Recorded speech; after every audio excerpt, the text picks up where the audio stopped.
Good afternoon. I'm sorry, Lama Tom, to interrupt the usual flow of events today, but I wanted to take a couple of minutes to say thanks to one of our volunteers.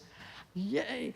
And because as everyone tells us every time they come to the microphone, KTC runs on volunteers.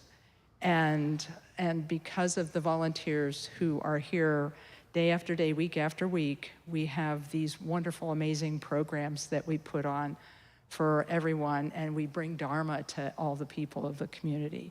So we're incredibly grateful for all of the work and the love that our volunteers offer to all of us week after week.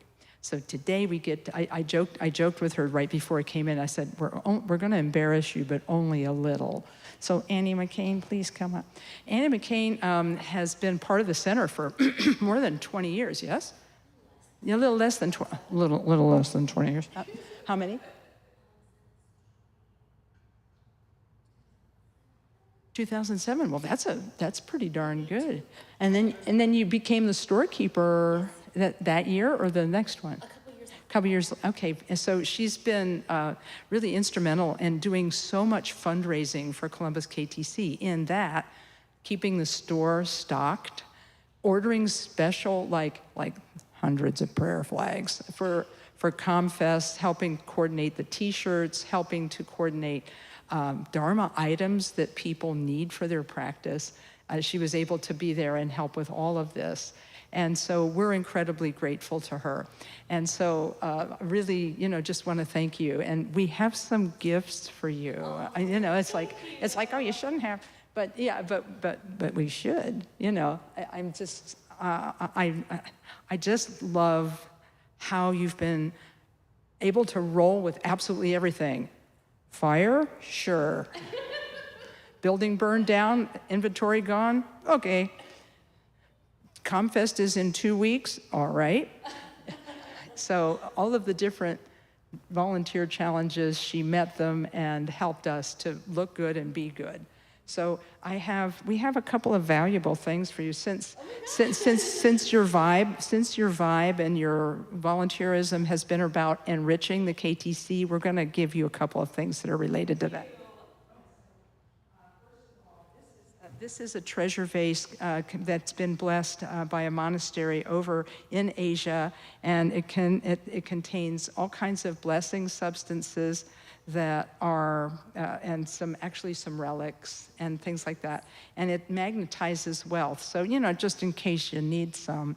And on the outside are the 8 auspicious emblems, which, yeah, I know.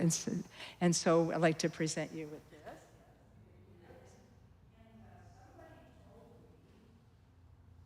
Somebody told me that this guy's your main man. Now I hope, and if any of he's not, I'm sorry. Guru Rinpoche, yeah, okay. Guru Rinpoche is renowned as the great Pakistani guru who helped to establish Buddhism in Tibet. He was a miracle worker, he was a miracle worker, and what he did established and spread the Dharma in Tibet. And so he is symbolic of the spreading of Dharma in a new land. And so you're part of what's helped make that happen for us. So anyhow, so he's going to keep you some company. He'll be on your shrine, and you can kind of look after him, and he'll look after you. And as we always say, it's like, don't be a stranger. We'll see you. We'll see you around the campus. And just again, want to say thank you. So.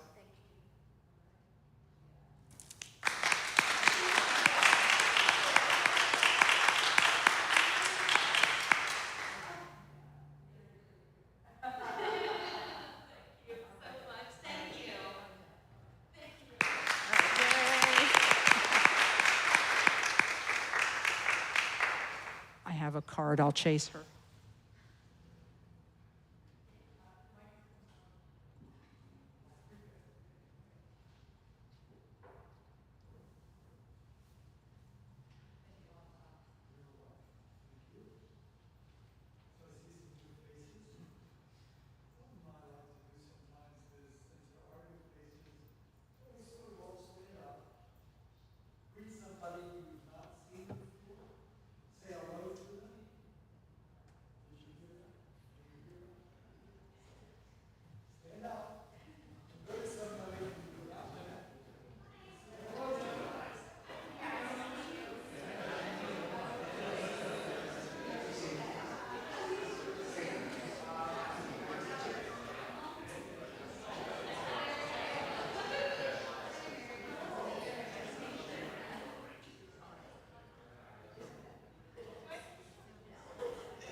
Okay, if you'll have a seat now.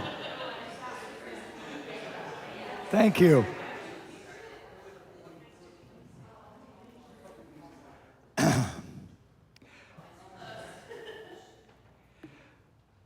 So, good morning and welcome. What I thought we would do today, a little differently than we have done in the past, I'd like to do a prayer that's in the red book here. It's the very first prayer, and it's Mahamudra lineage prayer.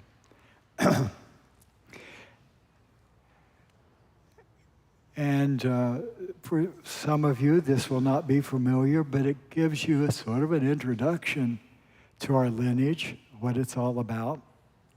And so it may be a little strange to some folks, but that's okay. We'll just follow along. So if we can begin, and we'll say it in English. Great Vajradhara, Tilopa, Naropa, and Marpa Milarepa, Lord of Dharma Gampopa, knower of the 3 times, omniscient Karmapa, lineage holders of the 4 great and 8 lesser schools, Drikwun, Taklun, Salpa, glorious Drupa, and others. You who have mastered the profound path of Mahamudra, the Dakpu Kagyu, unrivaled protectors of sentient beings, I pray to you, Kagyu Lamas. Grant your blessing that I may follow your tradition and example. As is taught, detachment is the foot of meditation. Attachment to food and wealth disappears. To the meditator who gives up the ties to this life, grant your blessing that attachment to ownership and honor cease. As is taught, devotion is the head of meditation. The Lama opens the door to the profound oral teachings. To the meditator who always turns to him, grant your blessing that uncontrived devotion be born within. As is taught, unwavering attention to the body is the body of meditation. Whatever arises is a fresh nature of thought. To the meditator who rests there in naturalness, grant your blessing that meditation be free from intellectualization. As is taught, the essence of thoughts is Dharmakaya. They are nothing whatsoever, and yet they arise. To the meditator who reflects upon the unobstructed play of the mind, grant your blessing that the inseparability of samsara and nirvana be realized. Through all my births, may I not be separated from the perfect Lama, and so enjoy the glory of the Dharma. May I completely accomplish the qualities of the path and stages, and quickly attain the state of Vajradhara.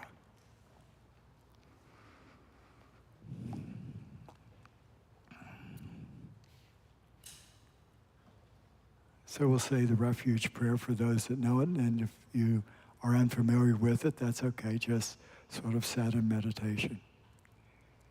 To the Buddha, the Dharma, and the Sangha, I take refuge. By the power of generosity and all we need, I'm having my Biden moment again, so let's look it up on page 4. Oh my goodness. In the Buddha, the Dharma, and the assembly most excellent, I take refuge until I reach enlightenment. By the merit of generosity and other good deeds, may I achieve enlightenment for the sake of all beings. In the Buddha, the Dharma, and the assembly most excellent, I take refuge until I reach enlightenment. By the merit of generosity and other good deeds, may I achieve enlightenment for the sake of all beings. In the Buddha, the Dharma, and the assembly most excellent, I take refuge until I reach enlightenment. By the merit of generosity and other good deeds, may I achieve enlightenment for the sake of all beings.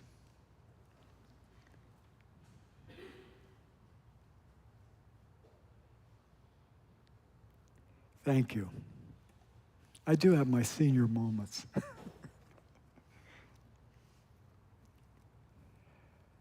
So today, what I'm going to talk about is one of the virtues that is key to the path towards enlightenment. And that is the virtue of enthusiastic effort, otherwise known as discipline. According to the Mahayana, there are 6 virtues that we try to cultivate towards our road towards full enlightenment. That road in the Mahayana is called the Bodhisattva path. A bodhisattva is someone who is engaged in virtue so that they can reach enlightenment for the benefit of all beings. They are perfect, and we are not. At this point, we are working on these virtues. To fully practice them as bodhisattvas, we have to be able to practice them unselfishly. And let's face it, all of us have a bit of selfishness. So we're working on that. So in the last 4 months, I've been going over each one of those virtues. And I began with the virtue of generosity. So if we are on this path to awakening, one of the first virtues we have to practice is the practice of generosity. And that basically means I give my heart and all of my knowledge, all that I have, I give to others unselfishly and unbiasedly, to everyone. Now, you're saying to yourself, I'm not there yet. That's true. But we practice. We practice generosity. The second virtue that we practice on this way to awakening is the practice of moral discipline, ethics. And according to the Buddha, we could boil that down to something very simple. Do no harm to others and do as much good as you possibly can for all beings. And train your mind in the process. That is the ethical approach of Buddhism. Begin by doing no harm. The third practice is the practice of patience. We all need that. Patience could be looked at in 3 different ways. Patience in the normal course of life. Just being patient with all the obstacles you face just in your regular, normal, mundane life. We have obstacles. We want to get out of the checkout line very quickly, and someone's got a bag of groceries, 3 or 4 bags of groceries, and the checkout person is taking longer than we think. Patience with everyday kinds of activities. The second one is the practice of patience when we're on this spiritual path, when we're doing practices related to the lineage.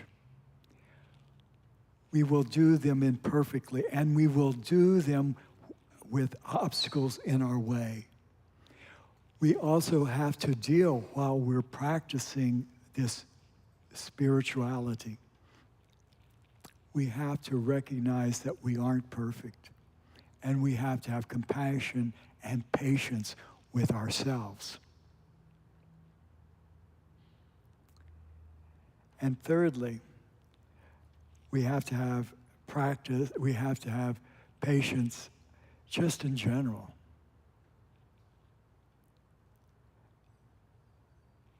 It's very difficult sometimes in terms of our lives to be patient. And so just in general, we have to work on this virtue. So let's talk about the fourth virtue. They are called paramitas, the fourth paramita.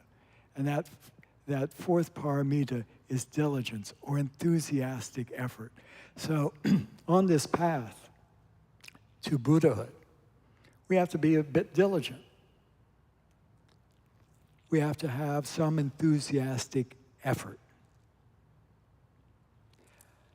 By the way, that does not mean, and I'm going to date myself by the analogy I make, it's not like damn the torpedoes full speed ahead. That's a World War II kind of analogy. But you get the point. The point is that it's not mindlessly just going full speed ahead. Diligence requires something other than mindless force. This is a difficult virtue to practice.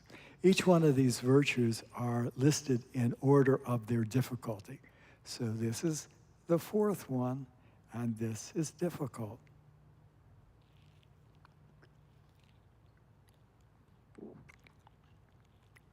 And it's also a little bit more subtle. Generosity, I think we can all understand that. And on down the line, they become more difficult to understand.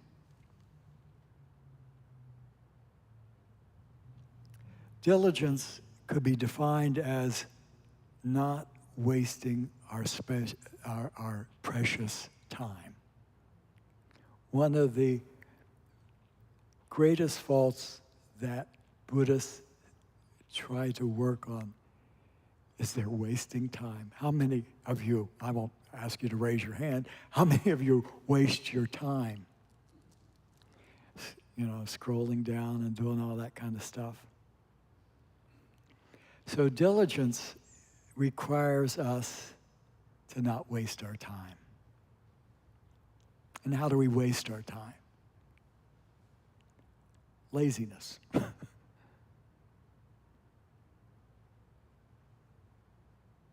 How do you know if you're lazy or just doing the best you can?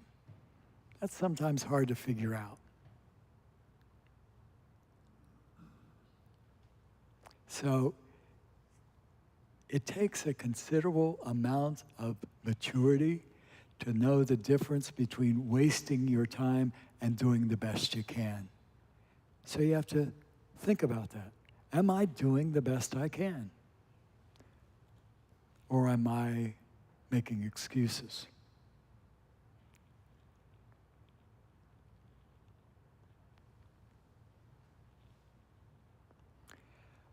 Part of knowing whether you're diligent or not is to look around to other practitioners, what they are doing. Can I do something of what they are doing? I think I was talking about this earlier in another group. Forget the pole vaulter part of this analogy, but there is an Olympic pole vaulter who was asked, how did you become the best pole vaulter in the world? And he said, I recognized what is possible in the moment and tried to expand on that. So we're not trying to be Olympic pole vaulters, nor are we trying to be Olympic spirituality kind of practitioners. We want to be diligent. And part of it is recognizing where I am right now in my spiritual life and trying to be a little bit more of that. For example, I'm patient with some people, really patient with some people, But another person coming into my view, I'm not so patient with. So part of diligence is, first of all, recognizing this is where I am and looking at what might be possible and expanding on that by showing compassion to that other person. Are you following me on this? Okay. So it's recognizing what is possible in your life in terms of practicing, and then expanding a little bit on that. But you and I know that we have often become involved useless, even harmful activities.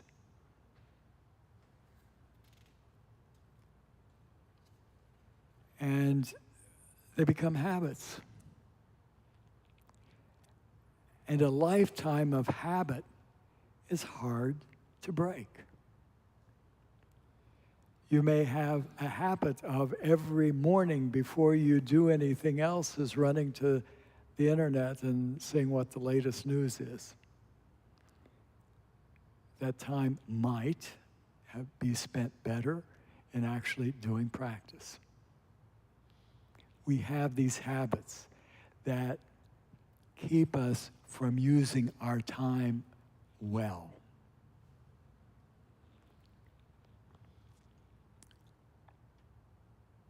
Also, to be diligent, we have to know that this spiritual practice has benefits.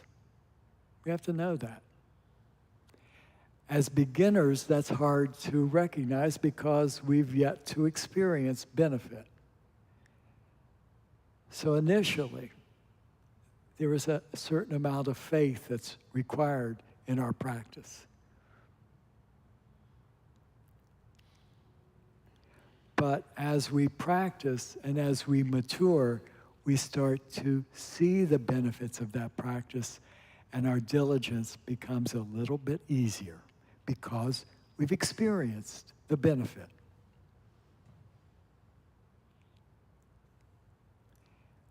But again, experiencing the joy of the Dharma practice might not be apparent to you right in the beginning because you've not had any experience of that. And that's really, unfortunately, why many people on the spiritual path leave. They have this initial idea of what spirituality is all about. You know, I'm going to be in a blissful state in a matter of months or weeks. And it's not like that. It takes diligence. And if we don't have immediate results, what do? We give up. And I've seen that repeatedly among practitioners. They meet a little difficulty and so it is particularly important for you as beginners and me as a beginner to have some diligence. Keep going to see what's possible. Another description of diligence is delight in virtue. Delight in the fact that you are being generous. Diligence is far more than having a high after a retreat or a practice or some great talk. We all can have that experience, you know. Great retreat, had great experience, and the next day, you know, there you are. Nothing wrong with having that kind of feeling. That's good. There's nothing wrong with that.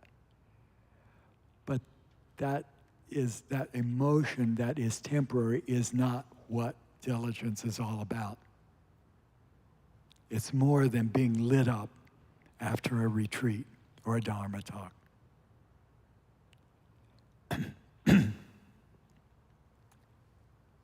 Diligence comes from a real appreciation of the benefit of practice, how it transforms our minds and our hearts rather than a ritual performance of certain actions.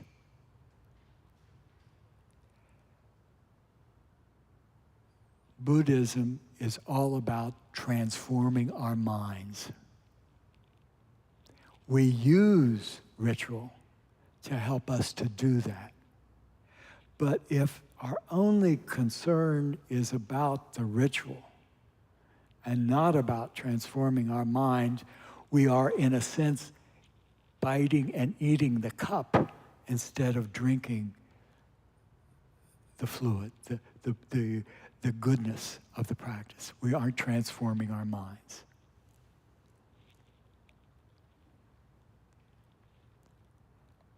And so the idea here is to taste the benefit.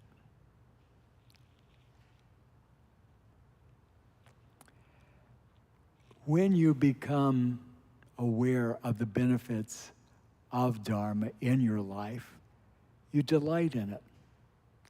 And there's no difficulty in your practice.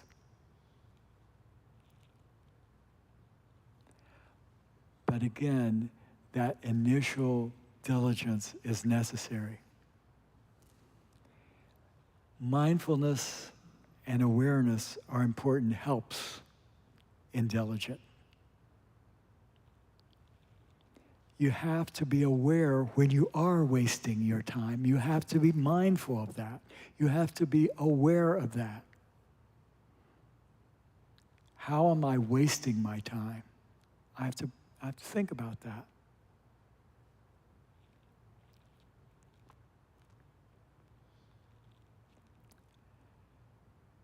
As they say, life is very short. I know. I'm soon to be 77 years old, and it's gone like that. Some of you younger folks wouldn't understand this, but it's going. You have this precious life, and in this life, you want to find what its meaning is and work towards realizing that.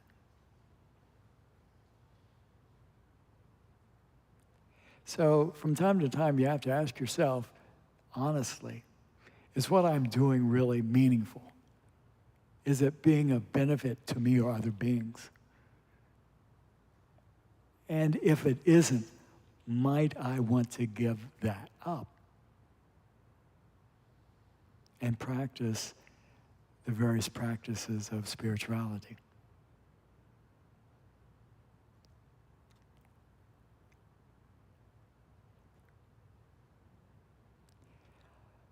Oftentimes, we underestimate our own potential.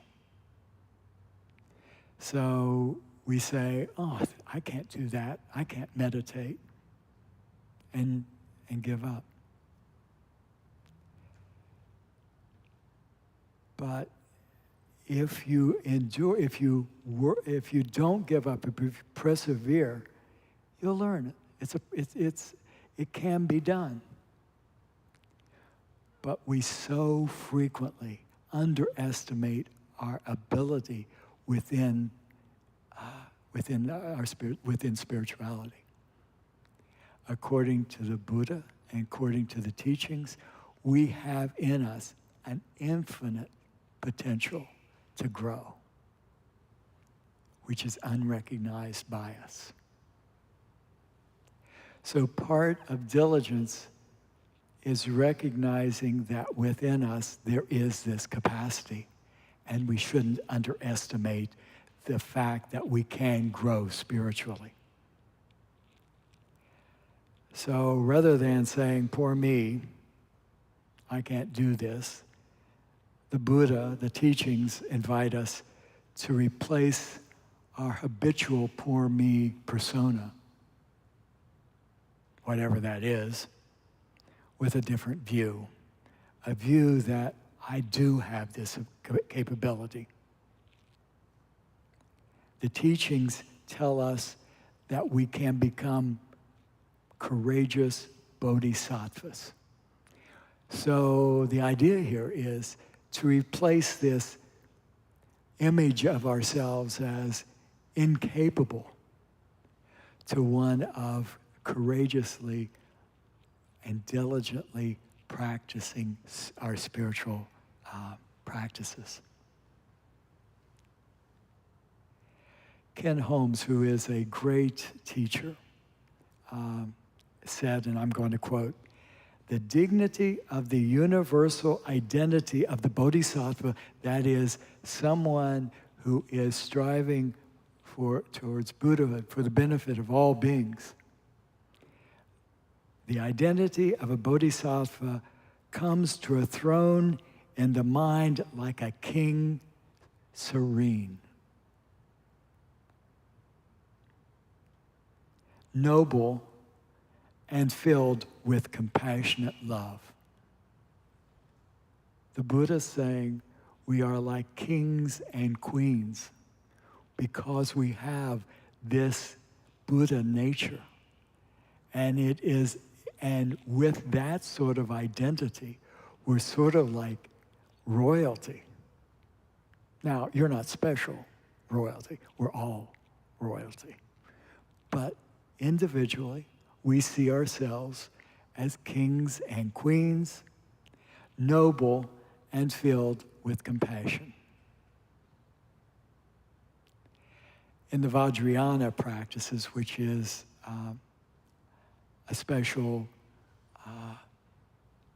vehicle, we could call it, in that we actually see ourselves, imagine ourselves to be deities, the pure embodiment of the mind's highest qualities. So when you see people doing different pujas, one of the things they're doing in their mind's eye is seeing themselves as already enlightened. And that is motivation to continue to practice, to be diligent. The idea here is, too, in terms of diligence, we have to start with little things. We have to start with, if we want to be compassionate, we have to be compassionate in small ways. We have to be patient in small ways. Because that's where we're at. We're not yet able, unbiasedly, to be generous, kind, and loving. So we work on that stage by stage, one step at a time. As I said before, recognize what is possible and then expand on that little by little.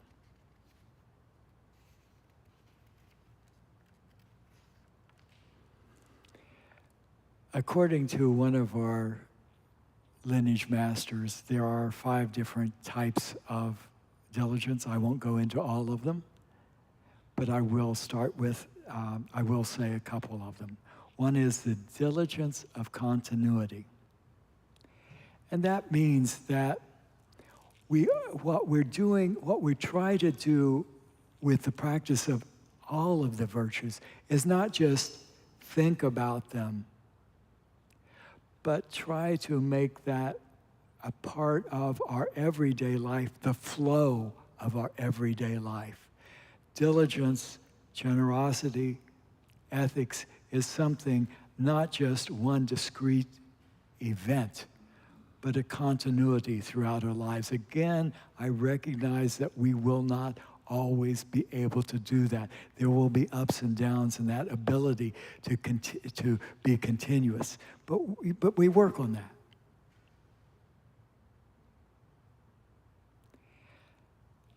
What diligence is about in terms of this continuity is bringing spirituality into every nook and cranny of your life. There is no hidden parts. There's nothing you're going to conceal, nothing you're going to hide behind you. Whatever it is, you bring it out and make that a part of your practice. Diligence is about seeing the wholeness of your life and practicing on the basis that everything can be a part of your practice. Nothing lies hidden.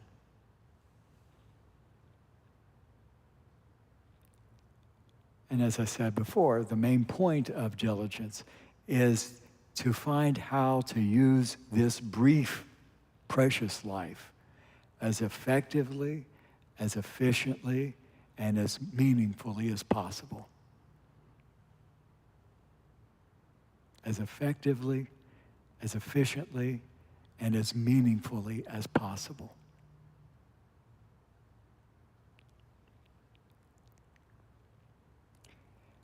I think I mentioned this, or at least alluded to it before.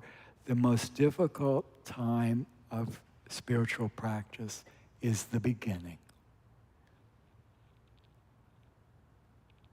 And so that's when diligence is most needed. And again, that's because the habits of a lifetime are still dominant in our lives. The bodhisattva is someone who basically is more concerned about others than themselves.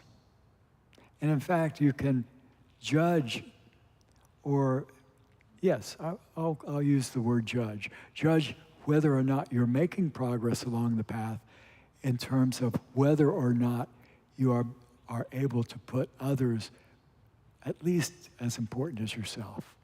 And eventually, you want to be able to put others before yourself. But there is a habit of this life and previous lives where we have always thought of ourselves first, in big ways and small ways. So again, the most difficult part of the journey is the beginning.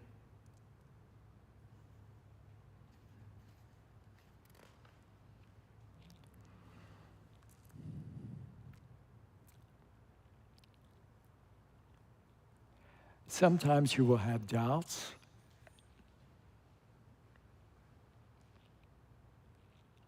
And those doubts actually may be because you are at the crossroads.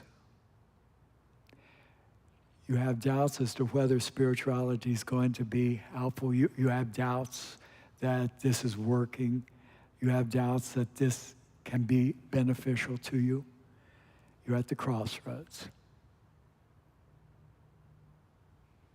I'll tell you a real quick story. I was in retreat, 3-year retreat.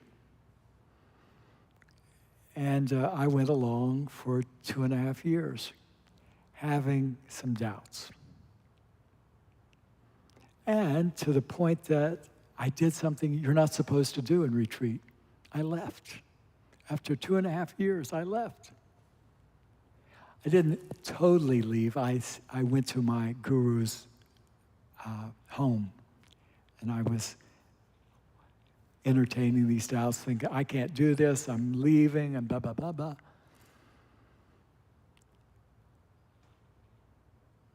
And so I was at a crossroads. I had to decide whether I wanted to continue this spiritual path to the end of the 3-year retreat or go home.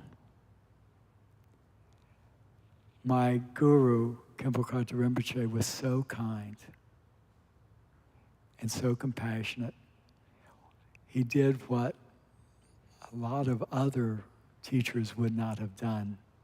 He had compassion on me, and he said, now that you've had your little episode, you had your problem, it's now time to go back. Are you ready? And I went back, and I finished the retreat.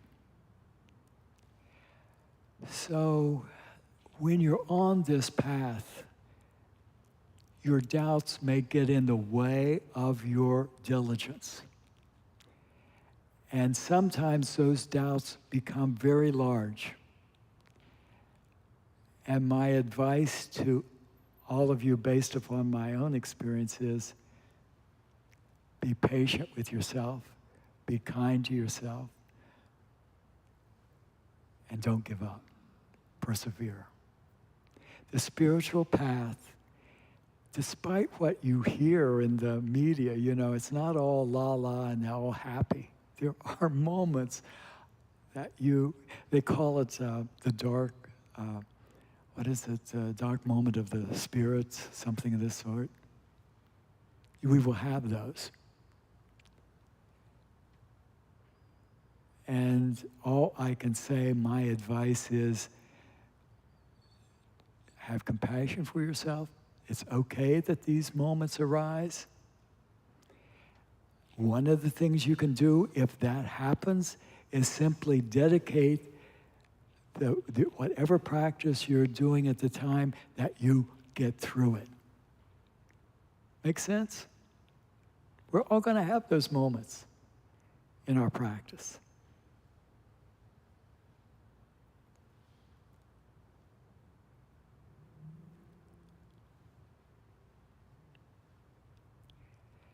Part of that, too, was I had to recognize who I was and how my habits of the past were influencing me in the present. And that was a moment of self-discovery. So the point being is, when you experience these doubts and you work with them and you start recognizing who you are, you discover who you've been. And you can be free of it. Because you recognize, that's where I've been all my life. I don't have to be there now. So doubt is not a problem. It's a good thing.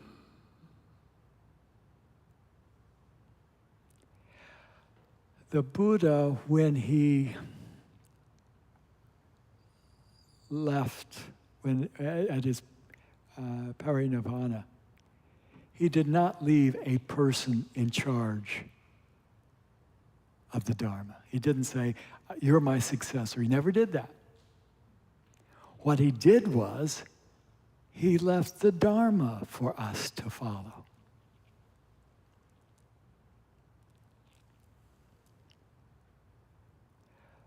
Most of us fall far short of the purity of the Dharma, including your teachers. But you will meet some folks who are teachers that have this purity of the Dharma. And those people are more precious than your life itself. And so, one of our aspirations as a Dharma practitioner is to meet that person, our guru, who shows us who we really are. But when we don't have that person yet, what do? We follow the Dharma. Another thing that can affect our diligence is our afflictive emotions. We are often driven by passion and by desire, where personal pleasure takes precedence over everything else. We don't like to admit that, but that's a truth. We all are obsessed sometimes with our own personal pleasure. I know folks, and I guess I am being critical, but I don't want to be too critical, but I do know of folks that their obsession in life is to see how many different countries they can travel to before they're dead. Their pleasure takes precedence over their spiritual path. That's what I think anyway. And what at the end of the life what will they have at the end of their life except an itinerary of all the places they've been? It's a big deal.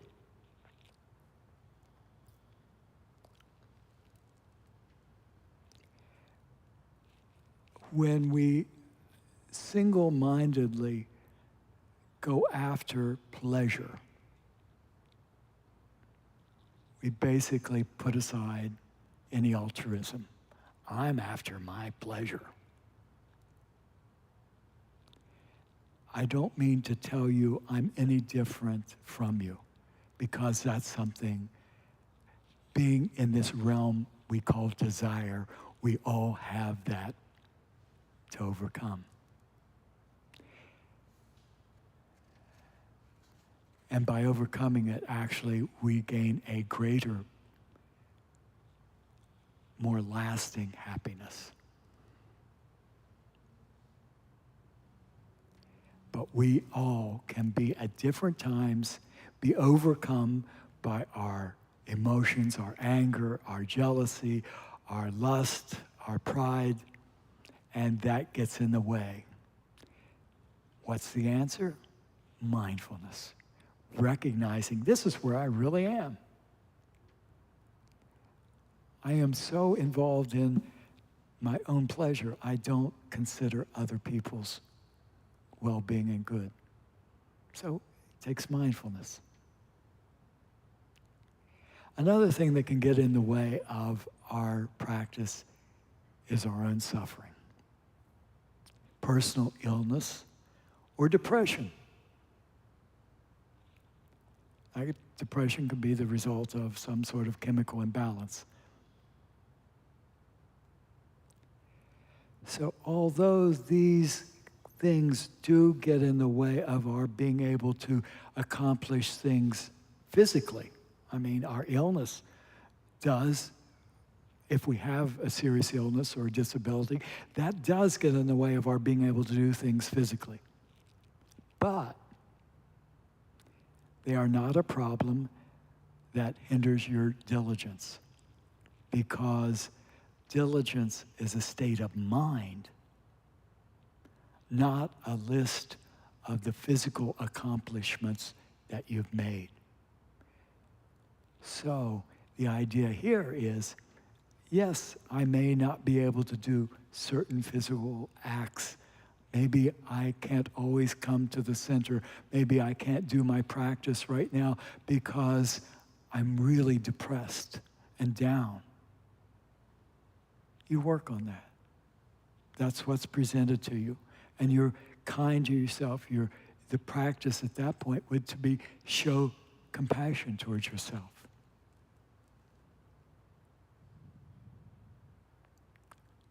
Diligence is not about physical accomplishment.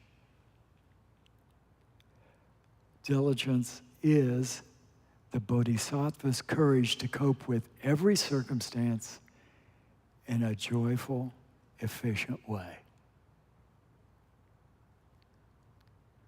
Everything. Illness, whatever comes in your path, to engage with it in a joyful, cheerful way. And you see this. You know, I've gone to nursing homes, and people that are horribly disabled have a joyful heart. And they're dealing with things. And that's what counts. Finally, diligence is the diligence of humility. And one of the problems we often have on the spiritual path is our pride. You know, I've done this. Boy, am I good. I'm superior to everybody else who's not doing any practice, right? Wrong. That's a big hazard on the spiritual path, is to have this arrogance as a result of your practice. Shantideva puts it this way. Shantideva is a saint in the 8th century, and he said it this way. The heron and the cat and the burglar are successful doing what they do unseen. The bodhisattva, the person striving towards awakening for the benefit of all beings, the bodhisattva should learn from the cat, the heron, and the burglar. Do it without making a fuss. Do your practice. Work on your spirituality in a humble way.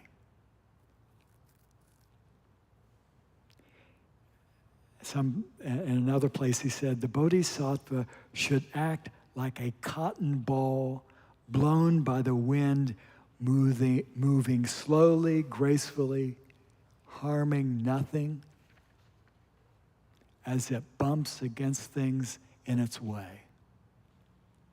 Negotiating obstacles and disappearing and leaving no trace. I'm going to say that again because I think it's really cool. It's poetical, but it's really cool. It's talking about not making a big fuss about the fact that you're involved in the spiritual path. He says the bodhisattva should act like a cotton ball, blown in the wind, moving smoothly, gracefully, harming nothing as it bumps against things on its way. Negotiating obstacles, being diligent in negotiating obstacles and disappearing and leaving no trace.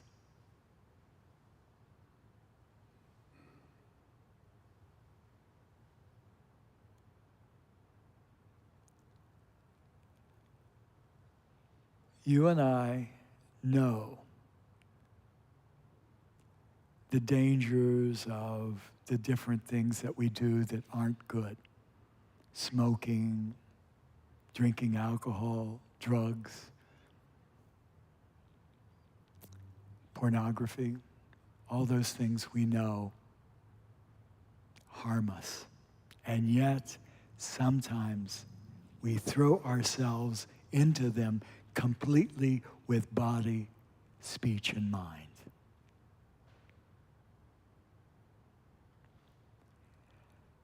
So how much more should we throw our body, our speech, and our mind into the practice of virtue? Because that's really the only thing that's ever going to make us truly happy. So if we throw ourselves, body, speech, and mind, into all these mundane kinds of things, travel around the world, or whatever, can we not put a little bit more time? Can we not find it within our lives a possibility to practice a little bit, a spiritual practice that will ultimately make us happy? Could we not do that? Is it not possible? And if it's possible, working little by little to make that more important in our lives.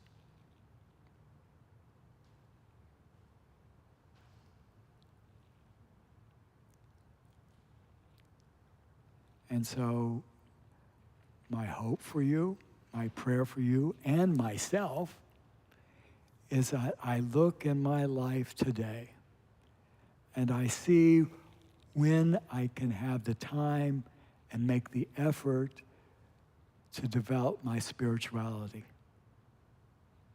realizing that's really the only thing that is ultimately of any benefit to us and to all those around us. That's my hope.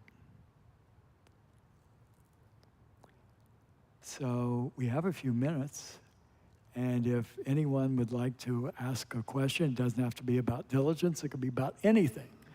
And there's the microphones. Don't all run up here at the same time, please. Anything that's on your mind. I see I have a taker. Come on up.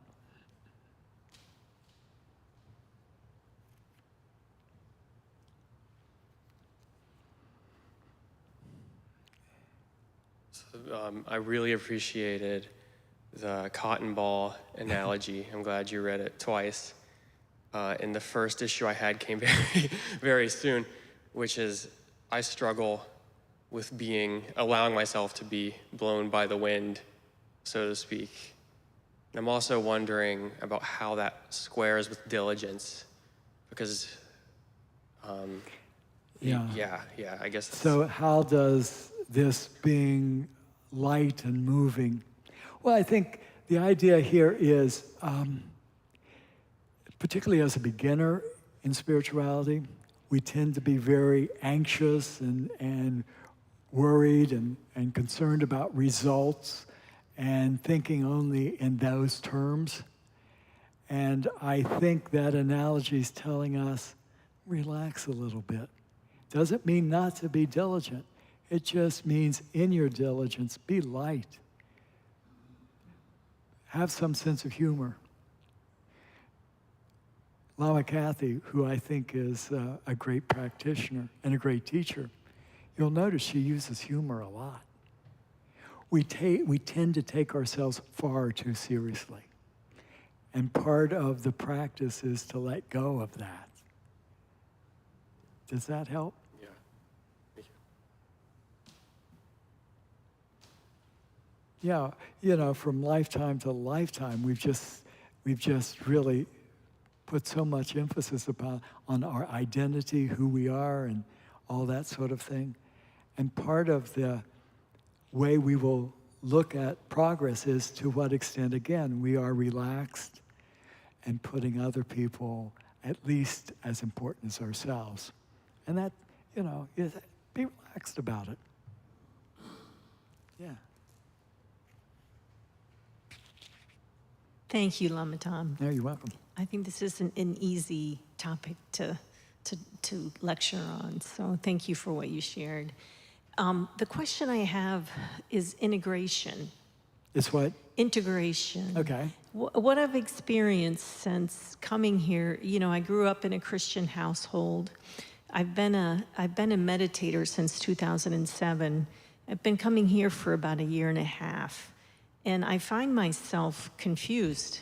And my prayers are about how do I integrate all these different spiritual paths in my life, and even to the point, my finances. I support 3 different churches, including this one. I didn't. I support three different, I should say, religious organizations, including this one. My time, sometimes it's hard for me to find the time to pursue the spiritual practices that I want to pursue. So if you have any insight on integrating. Yeah. So the question is, how do I bring continuity to my life? Yeah. And look at it this way. Maybe you can, and one of the things that the Great Path of Awakening, which is a book by John Cantrell the Great, in that he says, look at what seems to be your greatest fault and work on that first. That's one way of doing it. So, say you find that in your life your greatest fault is anger. Then look at that as being, that's what I'm going to spend my time on right now. So in my off the cushion, when I'm off the cushion, I'm going to be mindful of those things that sort of trigger me to get angry. Mm-hmm. And so I'm going to work on that. His advice actually was that take your biggest fault first. And that makes some sense. But again, it's a question, you know, in all of this, it requires mindfulness. And that means that if I want to be generous, I have to be aware of what my mind is doing at any given moment. Am I, you know, and see when you sort of get all tight and not giving. And just notice that. And the simple answer, which is difficult too because of our habits, is to just relax, not get into. So it really is, we can practice, you know, Tonglen. You know about Tonglen. So it's about taking on the suffering of others and giving what is your good. Yeah. why can you not do that when you meet someone that you're finding difficult? But it takes mindfulness. The other practice that you can do that I do I do a lot, which is during the day, I sort of take account, where's my mind been today? What's my mind been doing today? Has it been involved in a lot of anger? And I just noticed that. I'm not trying to fix it at the moment. I'm just, that's where and then I try to make a mid-course calculation. Okay, all day I've been angry. Oh, let's relax a little bit. Let's try not. So that's putting into practice the virtue of patience, not getting so angry at every obstacle that comes your way, but being more patient about it. There is no lack of opportunity to practice if we're mindful. You see someone that you don't particularly like, offer them love and compassion. And it's in your mind you're working on. It's your mind that you're trying to change. So when you see something that you find difficult as an obstacle, be mindful of that and be more patient. Notice sometimes when you lack generosity, someone comes up to you and wants to talk to you right now, and you're saying, I don't have the time. Mm-hmm. You got the time. Notice that. And so maybe you can't give them all of your attention for like hours, but what's possible for you to do in that moment? I can give them a few minutes. So it's every encounter you have with another individual is an opportunity to practice. One thing you said was that helped me was asking myself the question, instead of am I being lazy, am I doing my best right now? And then following that up with what's possible in the moment. Because, I know I can be generous to myself and say I am doing my best right now. Yes. But I think following that up with helping me to expand what's possible in the moment. The pole vaulter's mantra. Roger. Thank you, Lama Tom. Appreciate it.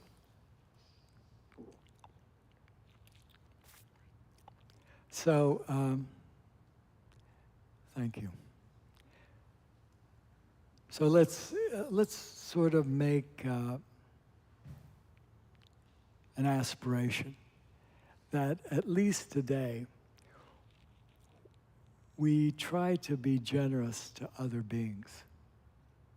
And notice when we're tightening up and looking at our watch and saying, I don't have the time. You don't have all the time in the world, but you have some time. Offer that to that person. So I'm not going to try to do a dedication other than the one here in the book because I'll probably mess it up. So I'll just do the one here. And that is on page 30.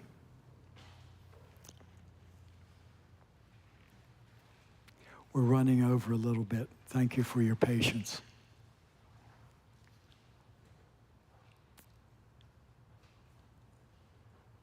Through this virtue, may all beings gather the accumulations of merit and awareness. May they attain the two supreme kayas arising from merit and awareness. May precious bodhicitta arise within those where it has not arisen. Where it has arisen, may it not decline, but ever grow and flourish. By this merit, may all attain omniscience. May it defeat the enemy wrongdoing. From the stormy waves of birth, old age, sickness, and death, from the ocean of samsara, may I free all beings. The courageous Manjushri, who knows everything as it is, Samanta Bhadra, who knows in the same way, and all the bodhisattvas, that I may follow in their path, I completely dedicate all this virtue. Now, rather than just jumping up and going about our business, let's just take a moment just to relax and be present.